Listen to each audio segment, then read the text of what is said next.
Welcome to Coffee Conversations Live. We're going to have a possible echo in our ear because we are really doing something way out there. Not only do we have our panelists, but we have two online. So we're looking down here at the conversation, the laptop, sorry. Coffee Conversations. We are doing it live at the National Roofing Expo, and we are talking to everyone who is right now on the floor. Can you see this? Look out over the floor. I'm seeing contractors walking by, and then we are here with our RCS influencers who are contractors. So yesterday we talked to distributors and manufacturers. Today we're going to talk to contractors. So I'm going to have everybody introduce themselves, and we're going to work away. So our team is going to introduce with their name, their company, location, and I'm going to make sure we don't have the echo. Okay. So hold on once. Go ahead, Wendy. Okay, I am Wendy Marvin. I am the CEO and owner of Matrix Roofing, and we are located in the state of Washington, kind of down by Portland, Oregon. Thanks, Wendy. I'm Charles Antis, and I am the founder and CEO at Antis Roofing and Waterproofing in Irvine, Orange County, California. We service the HOA market from San Diego up to Malibu. Hi everyone, my name is Greta Bayrami. I'm the owner and founder of Golden Group Roofing, and we're located in Boston, Massachusetts, and we service the greater Boston area. Good afternoon, everybody. My name is Rudy Gutierrez, and I'm president and CEO of Shell Roofing Solutions Group in California. I'm Mandy McIntyre with First Choice Roofing. I'm the operations officer here, and we are located in Cleveland, Ohio. We're a commercial and just getting back into residential after dropping residential last year at the worst time now that we can't get commercial materials. But we also specialize in historic restoration and preservation. Excellent. Thank you, Mandy. Thank you, Rudy. And thank you all out there. What we're doing is we are starting out with really hearing from the contractors on what they're seeing. And so I want to start with Wendy here. And I want to talk to Wendy. But hear from everybody. We have folks from all over the country, as you can see. So what's happening in the Pacific Northwest? Yeah, so Pacific Northwest, we're starting to see the impact of the shortages. I think we were living a little bit of the surplus that they had out there.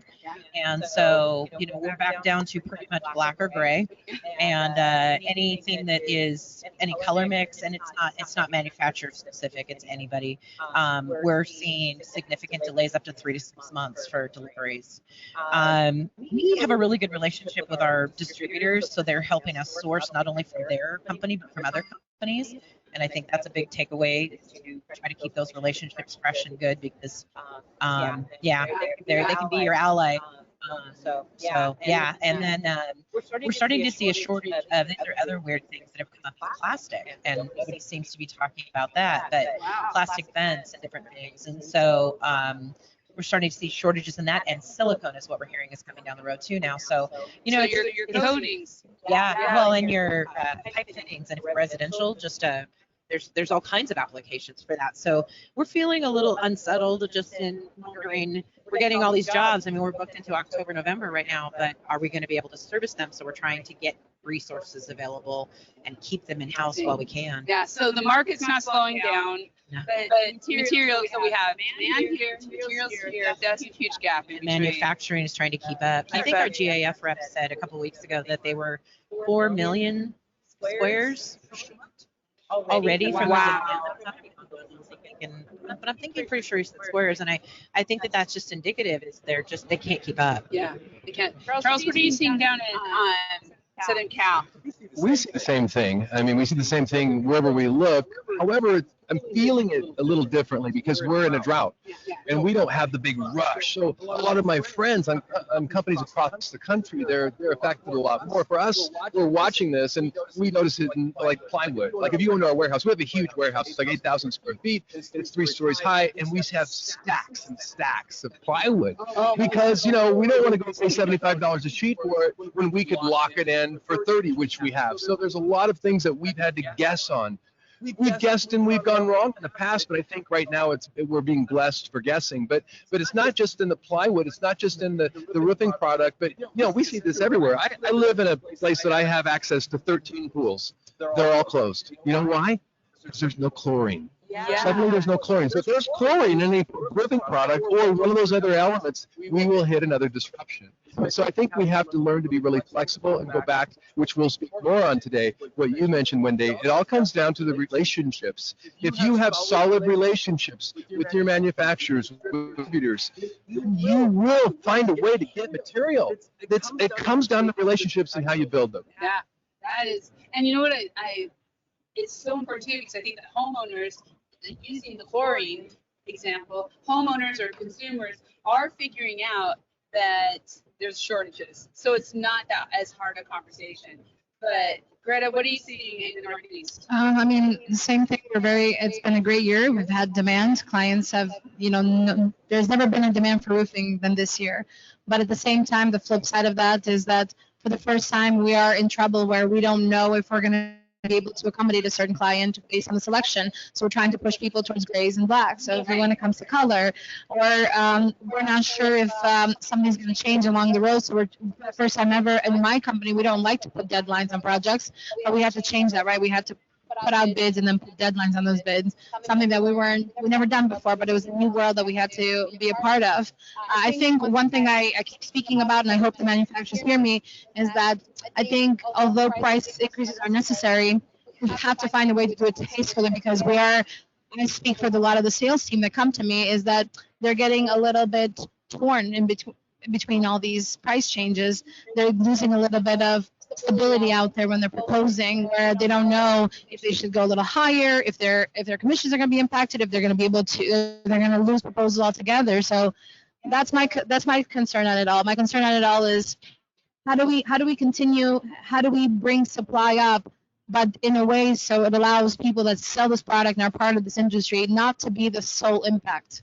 That's right. That's brilliant. Yeah. That's brilliant. Putting a fuse on the signing of the contract. Not only can you regulate material, but you'll actually improve the chance of closing that sale. I'm gonna borrow that if you don't. Yeah, there we go. Can I also throw out one of the things Greta said that we haven't talked about yet is, this constant increase in pricing. Most distribution centers run pricing, and this is a little insider knowledge, but run pricing on a tiered system, right? And so top tier 1 is typically like your entry level piece, and then they lower the tiers as you've been with them longer. And it makes sense because we're less of a credit risk, and you know what I mean, as you go forward. But with this freight train of pricing changes, you really have to have somebody on top of watching your pricing so that the PO that goes to them is actually what you're being charged. Because I can tell you over the course of the years, in 14 years in business, I've found more than $150,000 in errors. Wow. So this isn't a small thing. Right now, when this is changing so fast, you need to know what date the change is, and then you need to watch the POs as they come in, the bills as they come in, and make a match your POs. Make sure they're not going to that newer price. Yeah. Yep. Yeah, so I'm not that far from Charles and his business. So the challenges are the same, but I think with like what Charles said, Wendy said it as well. Communication, pre-planning is very important. We've had more conversations with distribution as of late than we've ever had, including our manufacturers reps. So I think getting ahead of the projects are very key. Getting as much information up front from our client has been also key. And you may have to be forced to think out of the box, like staging materials in your warehouse, like Charles did. So yeah, we've had to get creative. We do have some challenges, particularly in the area of the end of third quarter, middle of fourth quarter, where maybe materials aren't going to be available. Projects are getting pushed back a little bit further out. So there are some challenges out there, but communication has been the very key factor here. Yeah, that's what we've been hearing a lot here, Rudy, at the show, is how important communications is. And as Charles said, and Wendy, everybody, relationships. So Mandy, what are you seeing in Ohio? Well, I think we are experiencing just the same thing that everyone's been talking about, the material shortages and all the trouble with that. Obviously, communication is key with customers and with suppliers. And I think with communication, it's also setting those expectations with your customers, being upfront with them that, you know, we're getting ship dates of February 2022 right now. So we are relaying that information to our customers and just being honest with them. But then it's also an opportunity to do some maintenance contracts, do some repairs to get them by until they can replace the roof. Offering alternatives such as coatings or maybe a re-roof if they don't necessarily need a tear off. As far as our contracts with our customers, we can't do any LDs right now. We do have clauses in there for MEPs, material escalation protection clauses, to save us because some of our orders, our price is not solidified until it's delivered. So those are a lot of the challenges, but it's an opportunity to be creative and to help the customer at least get by until we can replace that roof. You know, Mandy, I have a question for you because you do a lot of alternative high-end residential roofing or historic buildings. I mean, I was in your shop with the slate and the copper. So impressive. Thank you. I know a lot of people are looking for alternative products. Are you seeing it across the board, even with like slate and copper? Well, copper is always a commodity that kind of goes up and down a lot just because it's copper. But with tile, I mean, we're fortunate that in Ohio we have Ludowici, which produces tile about 3 hours south of us. So that hasn't really been an issue. And we have had some historic projects that wanted to do a roof replacement in certain sections where they had tile, but now what they want to do is just restore those tile sections, which is a benefit to us because it can keep our crews busy. It's something that we can get the materials more easily, and it helps. You know, I love history, so it helps protect the historic integrity of the building as well. So that it really hasn't been an issue with specialty stuff like that. I would say to everybody out there, if you are have any opportunity to go to First Choice website, look at some of their historic renovations, they are amazing. They are really, it was a super fun day. National Women in Roofing, Cleveland, hands-on, it was cool. So I'm gonna change topic a little bit. I'm moving, sorry, it feels like a squirrel. I'm a squirrel. Usually it's you, Charles. I know. It's me. Okay. I want to talk about where we're at. So everyone started talking about COVID, and when we put the questions together, I said, "Oh, how are we on this post-COVID world?" Well, we're not post-COVID. So really kind of want to talk about going forward with everything that's changing. And I want to talk because I love our influencers here. They're all about culture and their company culture. And so maybe let's just share with everyone out there what you're seeing on how it's affecting company culture when you're talking about vaccination, safety testing, all the things that are going along with the pandemic, and then hopefully moving forward. How are you handling that in your business, Wendy? Let's start with you. Well, I think to address the first part of your question, the one thing I want to say is the panic is kind of over.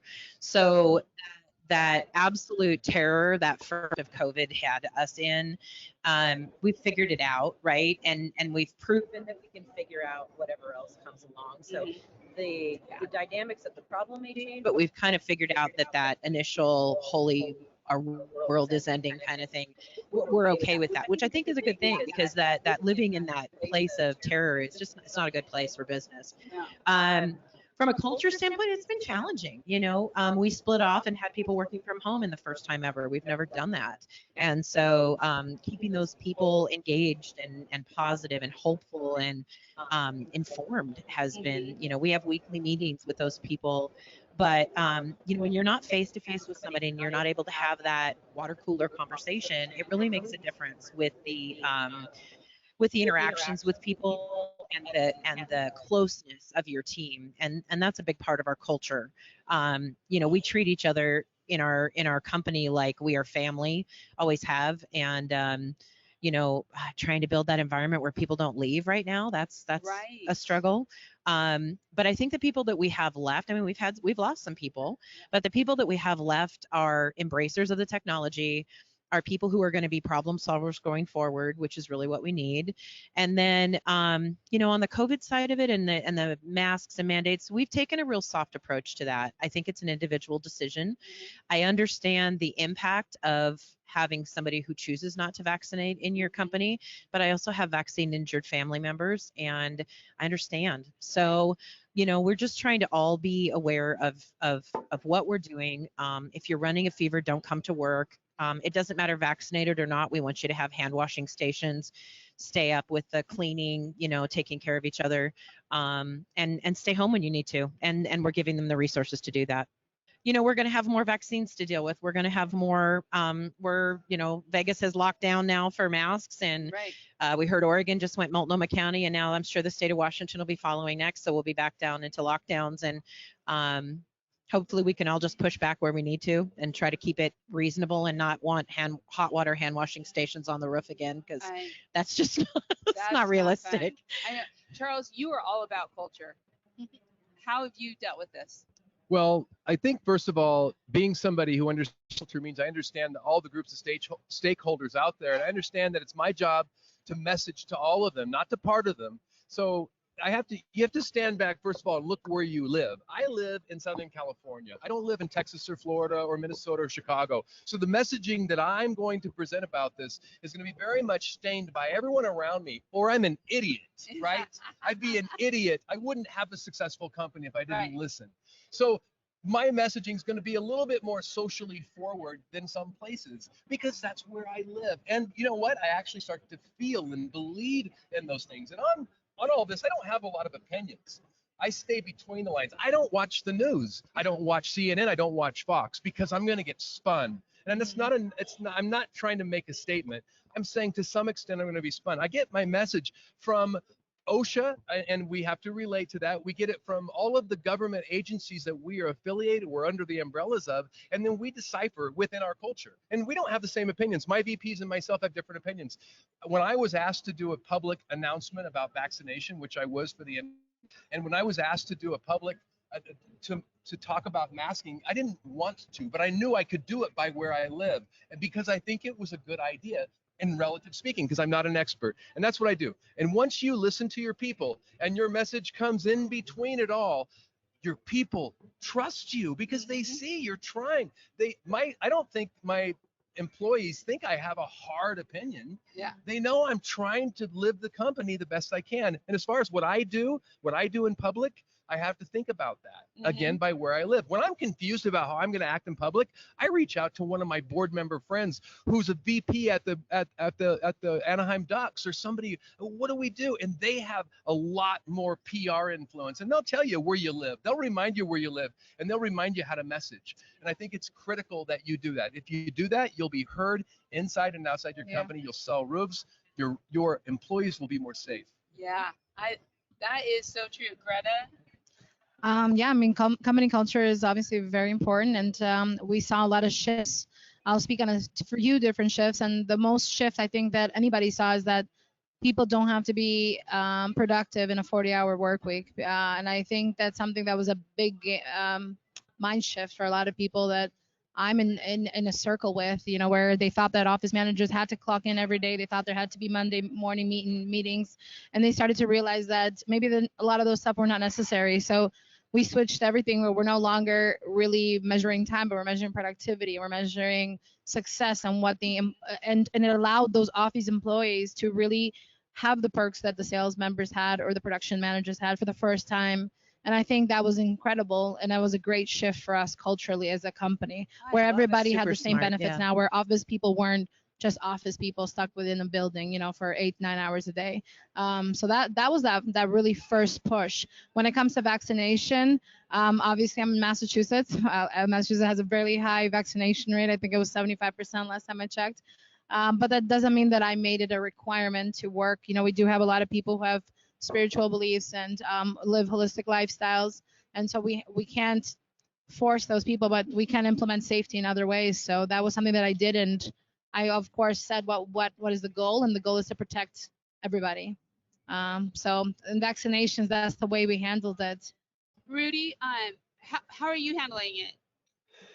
So obviously, just like all of you, last year we were all forced to pivot. I think Mindy said it perfectly. You know, we listened to the experts. I'm in the same situation as Charles. I have to defer to what our local, state, and federal officials are saying to protect the entire company, not just me. It's the reason why I'm not sitting with you today. I was exposed to someone with COVID, and my team decided that we needed to stay back. So we had to cancel all of our events because of that. So anyway, we were all forced to pivot. We redirected our energies as far as sales, just like Mindy's company did. Service grew for us, re-roofing grew for us. We grew our business during a global pandemic. As far as our culture, I stay informed. I don't make decisions that are for the company that are more personal. I reach out to my friends that are very intelligent in areas out of California. I have friends in the roofing industry in Texas, Ohio, New York, throughout, and we communicated and got perspective. I certainly follow CDC guidelines, and it is a non-issue in our company at the moment. I respect everybody's personal situations, but it is a non-issue. We've stayed safe because we follow guidelines. My own personal views don't come into play. Otherwise, I would be sitting with you guys today. But certainly, caution must be the key. Safety is primary. When everything first hit, being in Ohio, actually, our state was one of the first states to really start locking things down. With Ohio State University went remote, our governor started issuing a bunch of mandates, and that was in early March. So we just kind of rolled with that, and luckily we were able to do so. Being that we're paperless, everything is through an app on our service tech and foreman's phones. So we were able to transition fairly quickly. And so we didn't have any COVID cases until this year, actually, in our company. One of the biggest challenges culturally, as far as company culture, was mental health, really. I saw a lot of people have a multitude of challenges with this pandemic, both personal and professional. We did lose some people, not because of COVID, they just went in a different direction. And there was a big disconnect between the office and the field crews because they were still out there doing their thing, keeping the business going. But we at the office for 6 weeks were working remotely at home. And one of my foremen, I said to me, because I always say I have an open door policy. You can come talk to me about whatever. I'm a huge health and wellness advocate. I'm a yoga teacher, so it's just kind of in my nature. And he was pissed, and he was like, we were out there putting ourselves on the line while you guys were safe at home. And this was early on when no one really knew what to expect. And I was like, you're right, and you're absolutely right. And so we tried to kind of connect that gap, that it felt like there was all of a sudden two separate companies almost, the office staff and the field staff, and there was no interaction. So we tried to do safely more team meetings, more just interaction, and we took all the proper precautions, and then we started getting COVID cases in our company. And so it was a real challenge trying to keep people happy and keep morale going and also be safe. So we instituted a wellness program that was through our state, actually, and it's free. So I advise everyone to look into your state to see what your workers' comp has to offer, because Ohio has a great wellness program. It's free health counselors, telehealth, just a plethora of things. So that was our biggest challenge. And I think just now we're starting to kind of feel that we're coming together again, but now we have this Delta variant and everything. So I think it's just, it's just an ebb and flow right now with COVID. And just when you think you've tackled one issue, another one comes. Mandy, this is the first time I've really heard this from someone talking about this issue. I think is so cool, is that there was a discrepancy, or there could be cultural problems between the people who worked at home and had to go home and work remote, and those that were working on the roof and were going out. And they were like our first responders, right? They were our first line, and they were at a lot more risk for catching COVID than the people at home. And that Mandy had those conversations with her employees to try to bridge that gap, so they felt like they were all in it together and working in the safety precautions. Now, for all of you watching, you just heard Mandy say all that, but I just thought it was such an excellent point. Did you have those similar? Did you have some of that? Absolutely. And I first responders is a great way to say it, because they're out there, they're willing and able and everything, but at the end of the day, they had a lot of extra concerns. And then, the people at home, even the people at home flipping over to being the guys in the field would be like, that's not that big of a deal. But the people at home, we've had people that we've known that haven't been out of their house for 8 months and a year, and their idea of the world out there is even different. So even on the flip side of that, it's just about, I don't know. I just feel like we're at this place where we just need to give everybody grace, and just be like, this is hard for you, and it's hard for me, and it's hard for us as owners, but it's rough, and to have those hard conversations, Mandy, that's amazing. Take that stuff head on. Yeah, and what I'm hearing from all of you is, I love what I'm hearing is that kindness, lead with kindness, safety for everyone, working together. I want to shift just a little bit, because I just have all these topics I want to ask you guys about. Okay, let's do it. I'm going to actually I'm going to go backwards. And so I'm going to start with Mandy. And this is kind of a crazy question, but I'm from Oregon, and we're in the middle of wildfires, right? And they are affecting not just obviously people's livelihood, but they're affecting the type of products that can go on the roof. It's affecting testing. Is like the climate change. Sorry if anybody, I don't think that's a buzzword anymore, but it's, it is changing. And we have seen extreme weather, from droughts to wildfires to hurricanes. So I know in Ohio, you guys had some straight line winds. You've had all kinds of turbulent weather. How are you handling that as a roofing company in responding, especially in this time of age when labor and material are scarce? We're actually in a pretty fortunate area of the country as far as natural disasters. We do have storms, we do have high winds, but we don't really get hail. We don't get hailstorms. We don't have wildfires. We don't have earthquakes. We don't have hurricanes. So really, it's just the wind, and it doesn't happen a lot, but it does. So the best thing that we can do is just, when we're safely able to get out there and assist our customers, then obviously we do so. But there's really, we don't really get too much warning for anything like that, as far as when we're going to get a high wind advisory. Usually we get the advisory and then it comes. And being that we're right on the lake, it usually comes right off the lake, and then you just have to jump on it the next day. When I talk to people around the country, I'm just seeing so many different things that are happening and that are going on. And so I'm going to actually kind of go to Rudy. I want to talk to you about what you're seeing. I mean, between the drought and the wildfires and things that are happening in California, how are you handling? I mean, I don't know how much you're seeing it more in LA proper, or on the commercial buildings, but what are you finding? So obviously we experience wildfires in urban areas, and we've seen quite a bit of devastation over the last 3 years, from Northern California all the way to Southern California. We do have the occasional earthquake, but those are just typical to us. They're not, too nerve-wracking. and we have a serious drought.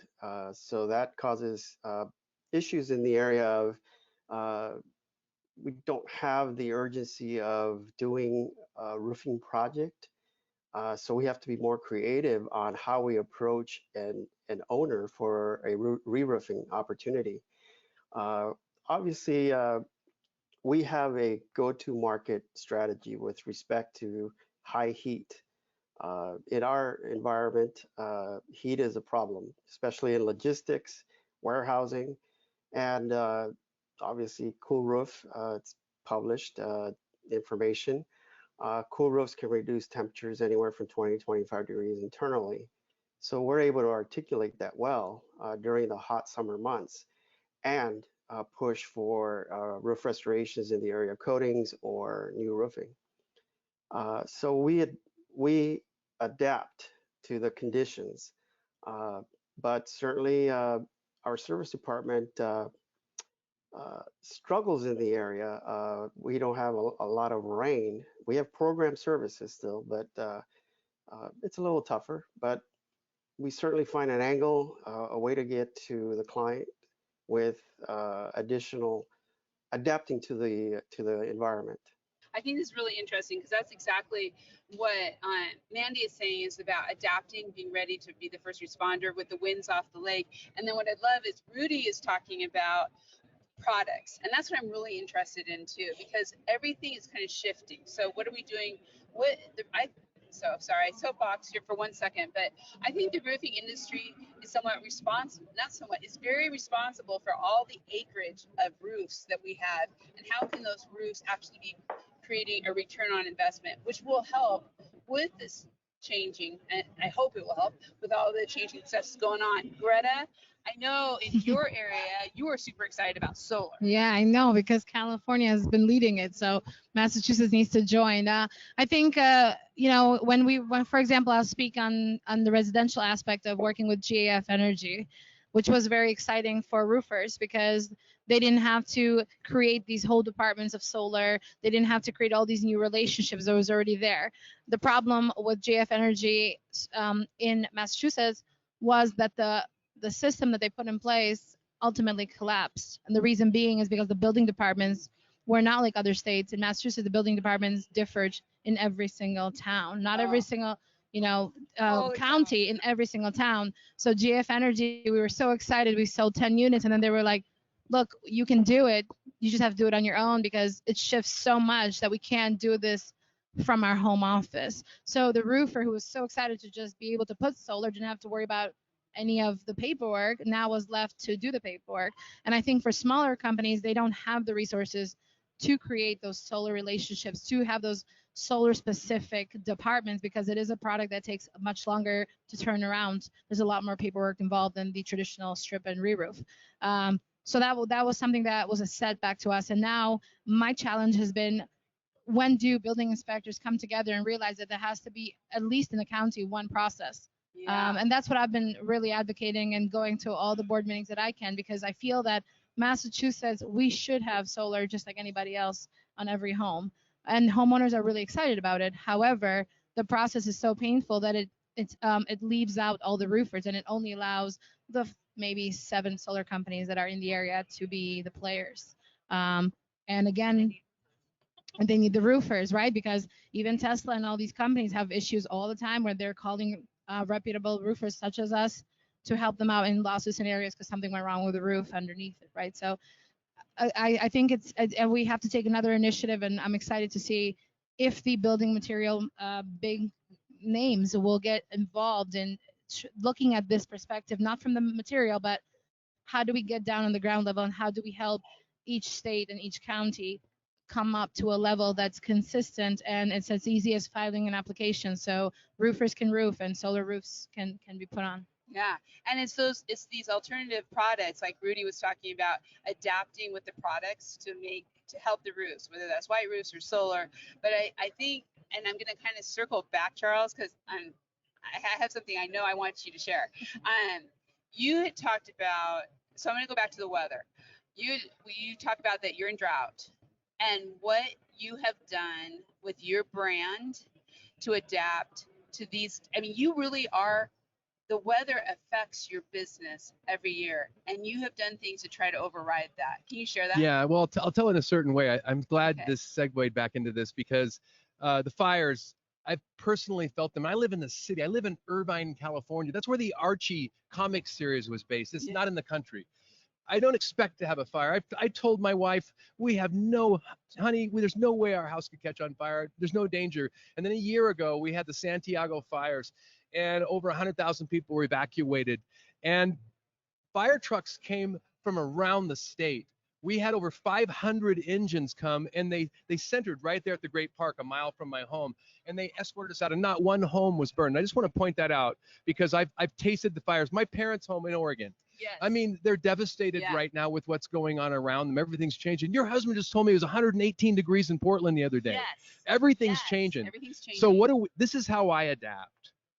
I owe a thank you to those firemen. I mean, I owe a thank you to them. And so you know what I've done? I've done this along with a bunch of partners. We've showed up at fire stations all throughout Southern California, San Diego up to LA. And we say thank you because they all sent an engine to save our homes. And we say thank you with meals.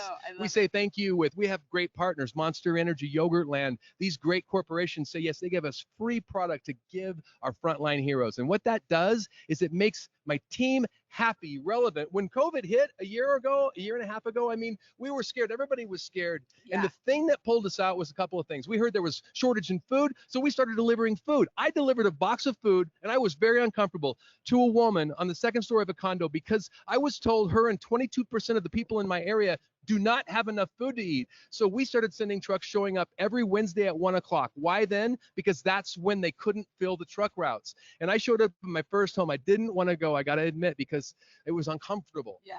But I called this woman who I knew needed food, and she said, will you please carry that box of food upstairs? And I carried it up this 2 flights of stairs to this condo, and I knocked on the door.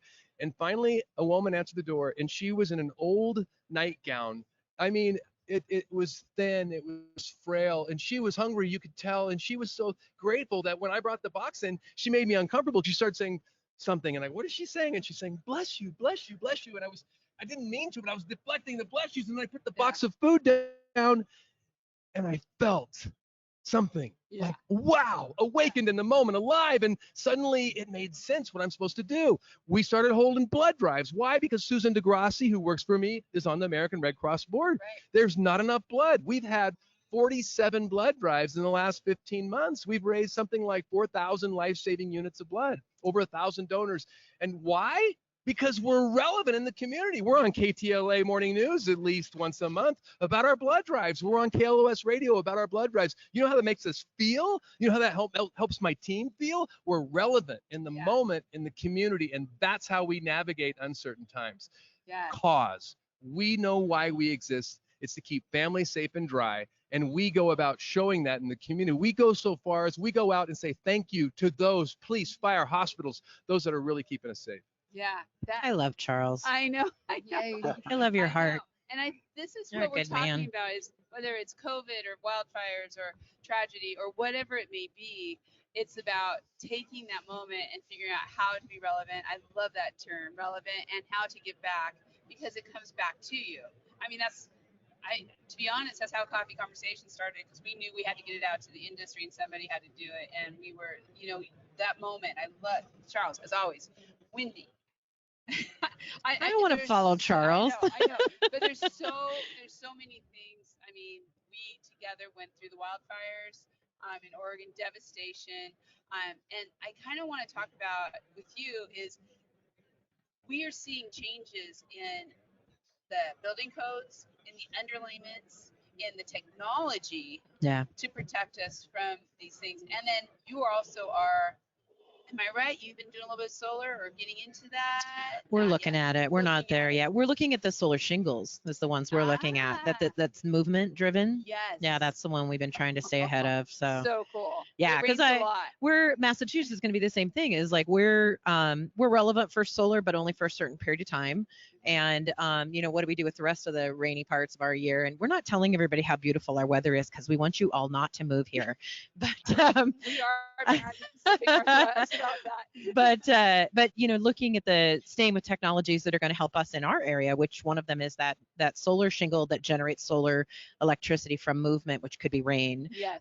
We certified with Tesla, and then they took it back, and when they gave it back and said, oh, just kidding, we really don't know how to install roofs, we kind of I don't know if that's going to be something we're going to jump into again, but staying ahead of those products, and what I feel like from this conversation is I think everybody hit everything I was going to say, but I'm feeling like there's this equalization of products across the nation. And what makes me mad is, our states are now looking at, are now looking at trying to write these building codes, right? Right. I'm sorry, Rudy and Charles's areas have already done all that. So why are we not just looking to the places that have already experienced what we've had happen and taking some of the best learning? And that's not happening. And it's really frustrating. They're coming up with some of these weird things that we have to do. And, like Greta said, you just have to adapt and do, you just have to do what they say. And yeah. You're seeing the same thing.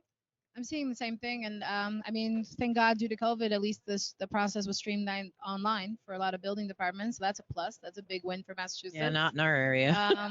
So the next thing is my only reach out there to those listening would be is, what if the manufacturers would get involved in helping speed up some of those processes? I think that when contractors, that doesn't matter if they're massive $1 million companies or just starting out, it's very hard for building inspectors departments to make changes. But when the industry, the people producing the products, demand it, then you're going to have more people being responsive to it. And I think that's what needs to happen across all United States. I think there needs to be a demand for manufacturers. Products have come up, code has come up, but the books have been left behind. So, where GAF's uncertainty to some of these manufacturers have higher expectations than the actual written code. And the associations too, like NAHB, Yes. I think about a lot, and how they lobby, NRCA, how they lobbied for our industry and everything. And I think that it's so hard because we still have cities and counties in our area that you have to physically drive there, and I'm not talking about small places, that you physically have to turn in a written piece of paper, and then the paper gets lost or other things. And right. And talking with Sarah out here, we've got a new vendor that's talking about just doing an automation of the MSDS papers from all the manufacturers, and what a daunting task and I'm thinking those are the keys to what's going to happen is somebody is going to write an app, and we had somebody talk about this yesterday or at NWIR. One-click code, and she's automating the permitting process, and she's staying up on what's relevant for your area, and she's throughout the 50 states. And I thought, oh my God, no brainer. I'm in. And it's the hard part is actually gathering all that, just like what Brenna's saying, gathering it. But it's a nightmare. Technology is changing this, and so you want to watch, because like one-click code, they are on Rivers Coffee Shop. You can go learn about it, see how it works, because if we want this technology seriously, if we want this technology to get going, the contractors need to support it. And it's not always good, we know that. Sometimes technology takes us the wrong way, but we've had some great discussions on that it's so important and so relevant. Okay, we are coming to a point, and so my last question to all of you wonderful panelists, and I'm actually going to start with Mandy again, is just like your top 2 or 3 things on if for other contractors, what should they be doing to prepare for the next 18 months? Like, what's the top 2 most important things that your company's doing that you think others should be doing to prepare for the next 18 months? Top 2 things. Well, I think trying to be as efficient and profitable as possible, because there are so many unknowns. I think those go hand in hand. The other thing I think is just to really show appreciation for your employees, to not repeat any mistakes that we went through with the first COVID wave, because it looks like a second one is coming. I don't know. So I think, being as profitable and efficient as you can so that you can maintain cash flow and save money. And then just keeping your labor loyal to you, because I feel like once all these materials start coming next year, and because we've had companies in our area that have completely laid off and shut down. So right now, actually, labor is not as big of an issue as it used to be. But my prediction is next year, when all the materials start coming and production starts booming, which I'm hoping it's next year and it's not 2023 when we start really booming again, is that labor is going to be an even bigger problem than what we've already experienced. So I think keeping your company culture solid, stable, and making your company a desirable place to work. Perfect. That's great. Profitability and taking care of your people. That's perfect, because you're right. When the supplies come back, everything's going to change again. And yeah. Rudy, what would you recommend?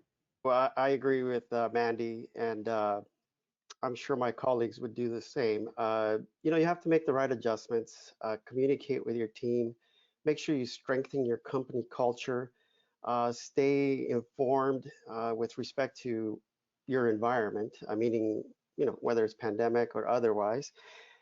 So staying informed is going to be very key. So this morning I was on another call, and I read a piece on the condition of the roofing industry, which was eye-opening to me. We're going to be okay. We're going to be in great shape, actually. So I'm going to re-strategize, and I'm going to plan for growth. So the roofing industry currently is about somewhere in the area. Our national industry, I think, somewhere in the $30 billion a year industry. By 2025, we're going to be a $50 billion industry. The areas of growth will still be the Southwest, which I happen to be in. California is one, Texas. So, position your company to win. I think I'm very optimistic. We grew our business during the pandemic. We started our business during the Great Recession. So I'm very optimistic. I would say that I was there, Rudy, when you started your business. that's I right. know you were You the helped me with bravest man ever. information, and so stay informed, build on your company culture, and plan for the future. Yeah. I love what you're saying too, Rudy, because we're going, we have obviously a new administration. There's a lot of emphasis on green and green solutions. And so now is the time to start implementing what we were just talking about. ROI on the roof. How can you bring solutions to your building owners? How can you talk to them about things they can do to actually make money off of their roof, and knowing those new technologies that are coming? And now's a great time to plan for that. To be on that leading edge, because no matter what the politics in DC are, the weather is going to force this change for everybody. Nobody's going to be able to say this isn't happening, right? Greta, what are your top two things? My top two things, I'm going to go a little bit on the other side of this, and I'm going to say that we have to go back to being risk takers. I know as business owners and leaders and managers, we get so caught up in budgets and profit and loss sheets and balance sheets. But I encourage you to let that to the accounting department, and you focus on making the necessary moves or decisions or campaigns that really will be profitable to your team as a whole. And profit sometimes doesn't mean that balance sheet, right? Sometimes profit might be brand awareness. Sometimes profit might mean being a part of a cause. So sometimes and I like to, what I conditioned myself is to go back to those early times. I had a $15,000 loan and I made it into a multi-million-dollar brand, right? So I tell owners that when you get comfortable and you get to a position when you drive a big company, you forget of those necessary risks. I mean, you made something out of nothing. And so when you get comfortable, you start running more on budget. Oh, well, the budget allows this and this, and then you miss those key entrepreneurial risk taker abilities to innovate and push forward, something where nobody else sees it. So right now in the next 18 months, I think that's going to be crucial. You need to go back to those entrepreneurial key skills that you had when you first started your brand, and let that be the driver of the next campaign, the next idea, the next product that you endorse, whatever that might be. I think that's crucial. And I think that's going to be one of the biggest things that I would encourage anybody. And then for me, the next best part is now more than ever, we realize that you have to be raw and authentic, and you have to be outspoken and tie yourself to the bigger picture, like Roofers Coffee Shop. I speak to a lot of people and I encourage them to join associations, and sometimes they tell me they're too busy, or I don't want to do that, or I make enough money. You know, if let's be honest, let's be raw about it. But it's not about that. It's about you tying yourself to the bigger picture, so the people that see you as their leader know that this is not a selfish game for you or a game for your vacations or your lavish lifestyle. This is about you understanding that the career they're investing in matters to you equally. Yes. And I think that's the biggest thing. I think this is going to be the crucial. If you want people to come back, join your team, if you're having to maybe a tough time hiring people, think of the perspective and think of the message you're giving them. And are you putting in the labor hours as well in associations, in coming to an event like this, or are you just saying it's not worth it? Because people are watching, and the people that recognize you as their leader are watching, and you need to be authentic and raw and outspoken. So those are my 2 points. Love her. Greta, I love Excellent you. perspective. And yeah, and really, it's about all businesses, right? Because the 2 things you just said are exactly where I'm at with Roofer's Coffee Shop, the business, that we continue to take risks. And it's not always perfect, but it's always authentic, and it's always, that is, if everyone can think that way, I think it makes such a difference. And real quick, before we go on, I just want to say that Greta is on the board of the Northeast Roofing Contractors Association. One of the first women I've known who's been on the board. I'm sure there's others. Yes.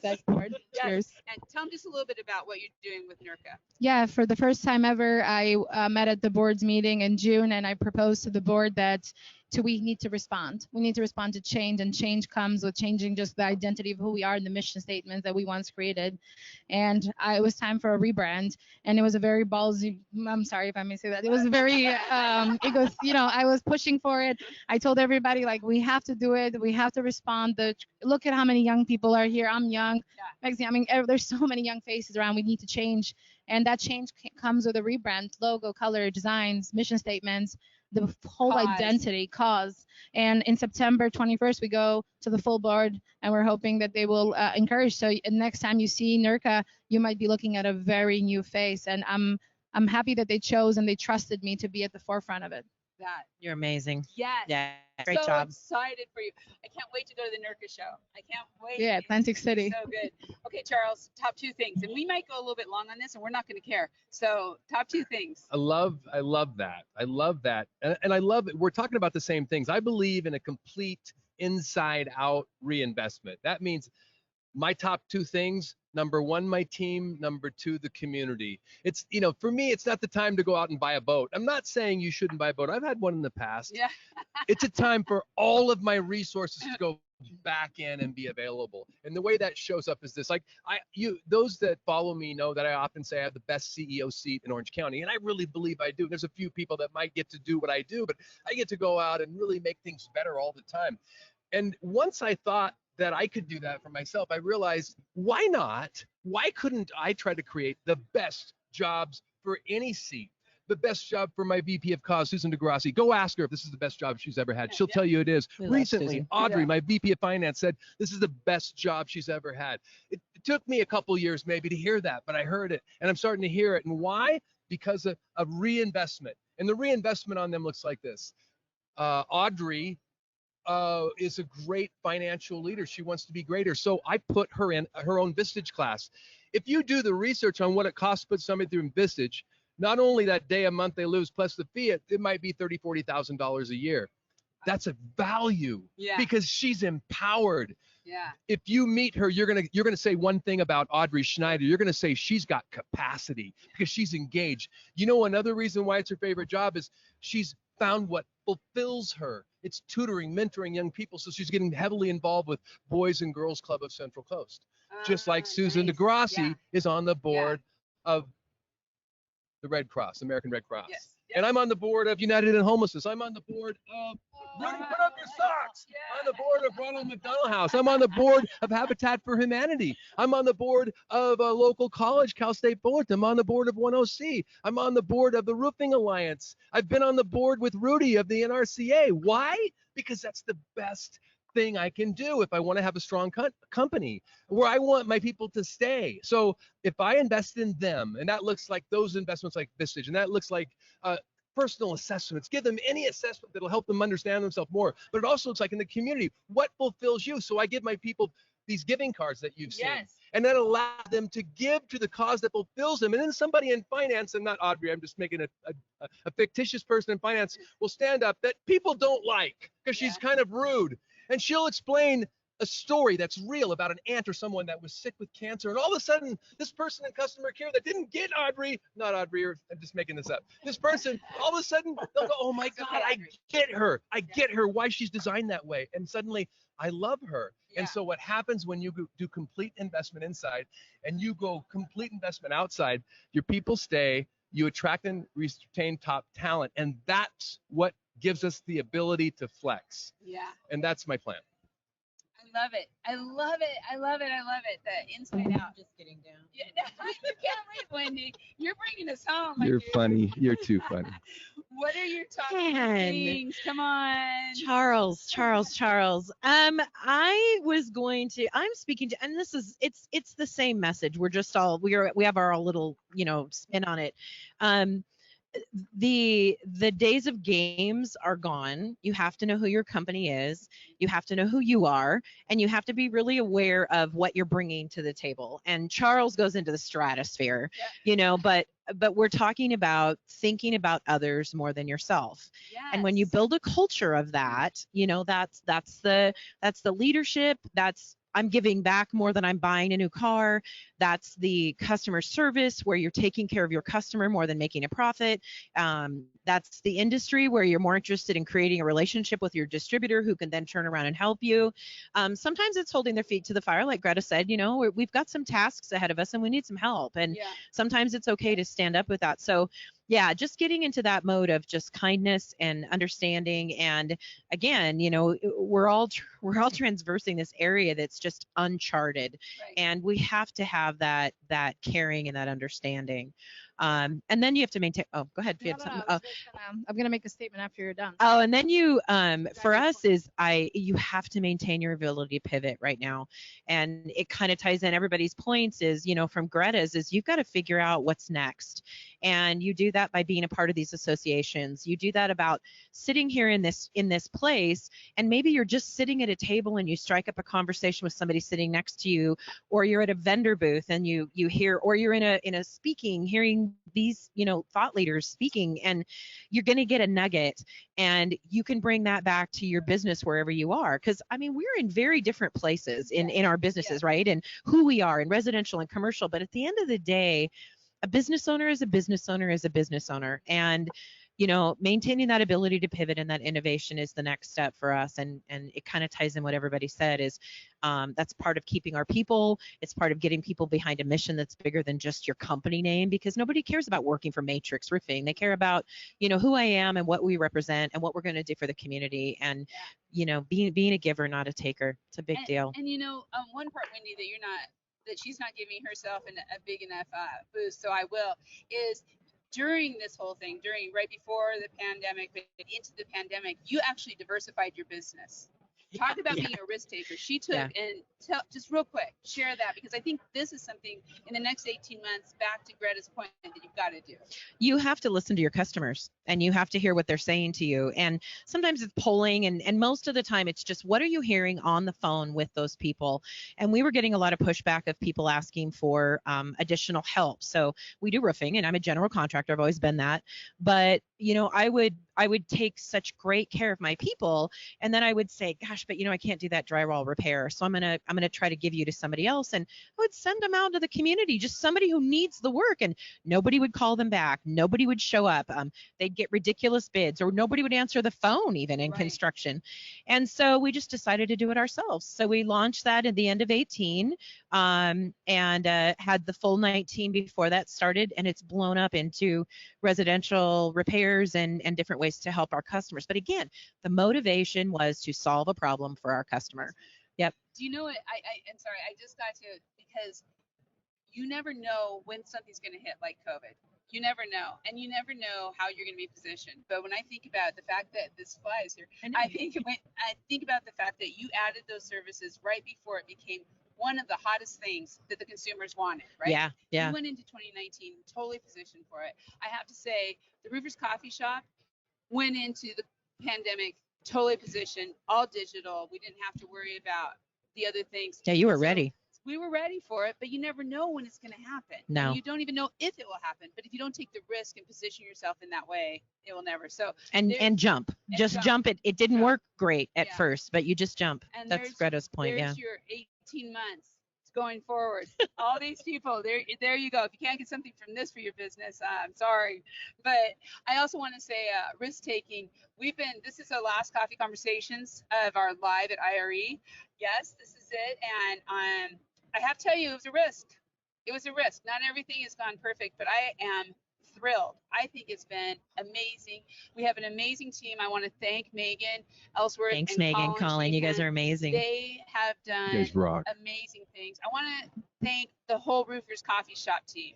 We have folks here at IRE. They all came out, our account managers, our editors, our club, my husband. I'm related to half of them, and I should be related to the rest. It's been an amazing week that is, again, positioning and putting yourself out there. So I'm going to finish up. Greta, you had one more thing to say. Oh, no, I was just going to, when you guys were talking about giving back, I don't know if everybody knows my story, but I think it's worth mentioning if there's somebody listening. So 9 years ago, I was on welfare and I didn't have a home, and I used to live in a 1-bedroom apartment. And today I run a very successful roofing company and I have homes, and I'm able to speak on moments such as this. But from the very moment when I first made my first $1 million in sales, the first thing I did was I donated to Habitat, because I'm part of Habitat as well. And I remember my accountant saying, you don't have the kind of money for that. Like, shouldn't you put it into marketing? You'll get more leads. And I said, no, I have to put it back there because people will know that now that I'm able to afford a house, that I need to play that back 100 times. But that type of power, talk about community, people that knew me, people that knew my story, people that knew how I was raised and the challenges I had, they are my customers and they are my biggest supporters in the community. And they tag me on every post and they share my story, and they're like, you gotta call Greta, you gotta get a roof from Greta. So I think if you're thinking about joining a cause, or if you have some money, some resources, don't think twice about it, because there's people watching you. And you don't have to be a millionaire. You don't have to have a multi-million-dollar company to donate. You just have to be somebody that cares and realizes that giving back lets other people know the things that you care about. And if it doesn't get you new clients, it will get you new employees. Yeah, I love it. Oh, thank you. That is the perfect thing to stop on. So I want to thank my panelists. Thank you for being Heidi. here. I love you guys. These are Rudy and Mandy. These are our RCS influencers. They write for the coffee shop every month. So get on, read their articles. There's so much wisdom. Hey, can we talk about you for 2 seconds? Because you never do this, but for what you're giving back and what you do. Thank you. 100%. Thank you. And I'm so happy. We are so happy as a team at Roofers Coffee Shop to bring all of you to IRE, to the coffee conversations. And so I want to end with, first of all, a special thank you to ABC Supply. Yes. ABC Supply is our sponsor. They have made this possible. They are a big part of Roofers Coffee Shop, and I appreciate them so much. Believer. And talk about giving back. Yep. No. ABC gives Believe back. in you. We just had some awesome coffee conversations on giving back, miracle. I'm going to think of it. Make-A-Wish, to the Make-A-Wish Foundation. And so be sure to go back and watch that. And September 9th, we start season 3. So, I'm kind of weird, but we kind of put this just like a TV show. So we go every other week. We go September through May, and we take a hiatus during the summer, except for here. Because you need a break. Because we need a break. And it's a lot of work, but it's a lot of fun. So September 9th, please join us for Coffee Conversations. It will be at 6 a.m. Pacific. Thanks, Wendy and Charles. That's okay. And Rudy. And we are very proud to say that Reed Ribble will be our guest to talk about what's been happening, what's happened this last year, about pro certification, and about what's to come with the NRCA. So please join us, be there, watch for the rest of the live conversations today. Thank you so much and have a great day. Thank you. See ya. Bye. Thank you all. Rudy! Mandy! Charles! Thanks, Rudy, Mandy. Air hugs. Thank you. Wendy.